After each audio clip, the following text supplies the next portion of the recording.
Hello Pisces, Sun, Moon, Rising, and Venus Signs. Kamusta kayo? Sana po nasa mabuti kayong kalagayan.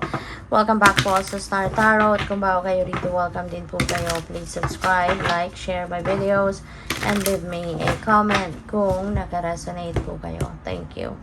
So, first message ni Pisces, we have the Six of Pentacles. Ayan. So, napakaganda nito, Pisces. Sa Six of Pentacles kasi, this resonates with generosity. This resonates also with prosperity, no? Meron ditong financial blessings na dadating. Pwedeng meron ditong money, cold cash na talagang dadating sa buhay ninyo. Okay, Pisces? So, maaari, no, na yung mga dadating na pera sa inyo, that is also going to be used, no, para din na makapag-share ka din sa iba.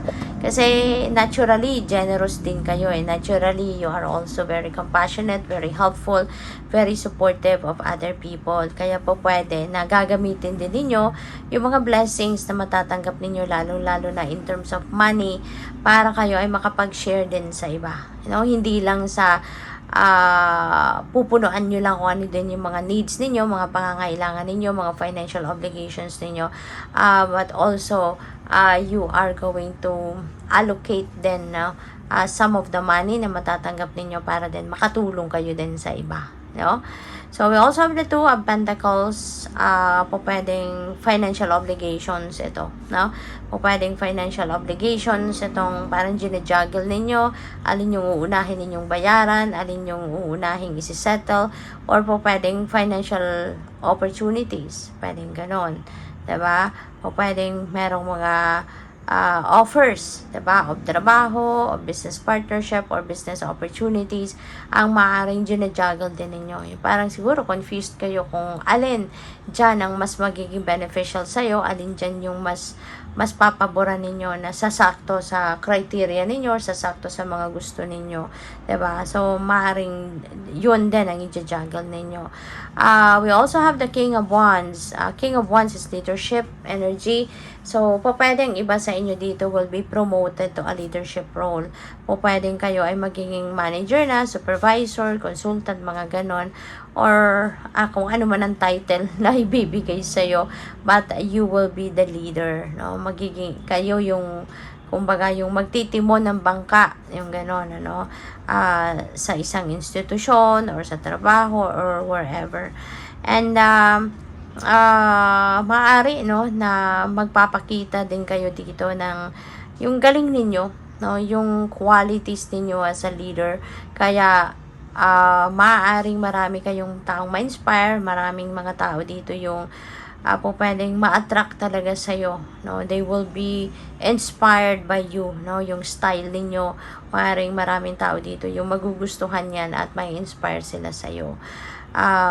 Pwede rin, no? Siguro you're also very generous in teaching other people. Maaring baka meron din dito taong mga ititrain mo, diba? Yung gano'n, para ma-share mo din yung wisdom mo, yung galing mo sa pagiging leader.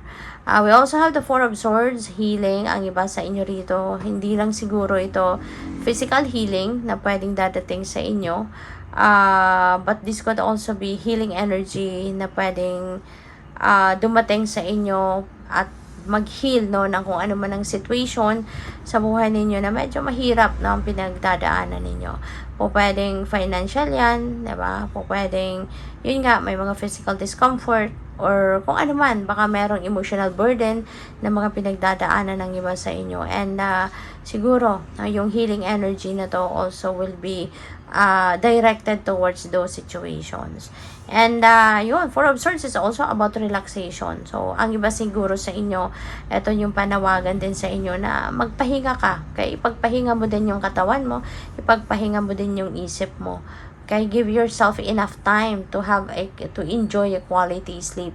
Kasi napakahalaga, no, ng tulog sa atin. Always remember that na during sleep, tsaka lang nagre-recover yung katawan natin. During sleep, dun lang nagre-repair ang mga cells sa katawan natin. Bumabawi doon sa stress na nakuha natin, na-accumulate ng katawan ninyo, sa pagod, yung ganon. Kaya napakahalaga na kayo'y natutulog din.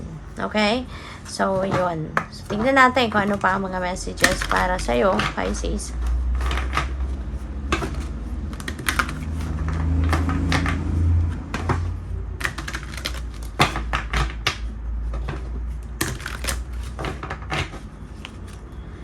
So we have create your vision, all right? Do what makes your heart sing and you are being nudged forward. Ayan, so iniimbitahan ka na dito, no, na gawin mo na kung ano yung magpapasaya sa'yo. Gawin mo na kung ano itong whatever it is that will make your heart and soul sing. No? Follow your bliss, ika nga, Pisces. Sundin mo kung ano makakapagpasaya sa'yo, hindi yung kung ano yung makakapagpasaya sa iba. Kasi before you can make other people happy, dapat ikaw mismo sa sarili mo, masaya ka, excited ka, maganda yung ginagawa mo na tumataas yung vibration mo. And from there, you know, you have so much joy in your heart to share with other people. Pero kung drain na drain ka, 'di ba? Unahin mo kung ano yung gusto ng iba. Hindi mo rin ito magagawa ng 100% at your best kasi said na said, no? Kumbaga, kaya kailangan unahin mo munang i-fill yung cup mo, you know, with joy and happiness para mas marami kang mai-share sa iba. Kaya unahin mo muna kung ano yung makakapagpasaya sa iyo. Okay?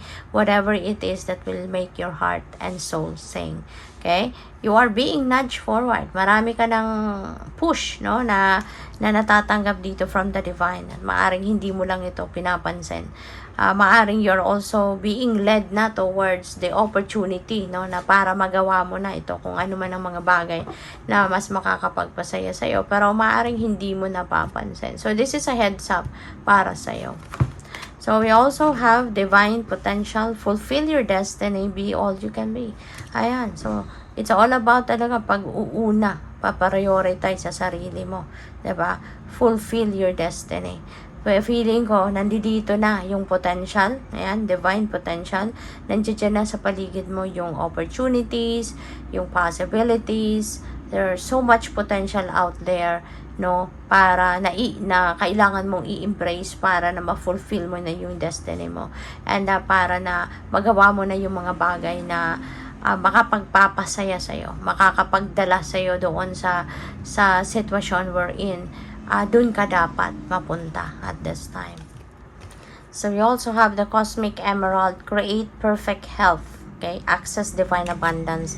Ayan, so parang nakahanda na, no, yung abundance of the universe, no, regardless kung pera yan or energy or whatever, you know, maaring nagbubukas na yan para sa'yo. The door, kumbaga, para sa abundance of anything, nagbubukas na para sa'yo, Pisces. You just have to access that.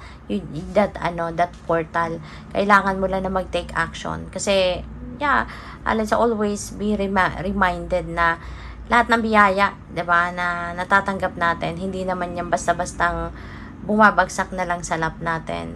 We did something para naibigay yan sa atin ng divine, 'di ba? Kailangan nating mag-take action. Tulad nito, access divine, 'di ba? Abundance. So kailangan mong gumalaw dito, kailangan mong gumawa ng something para ma-access mo yung abundance na to, para ma-claim mo, kumbaga, ano man ang abundance na to na handa nang ibigay sa iyo.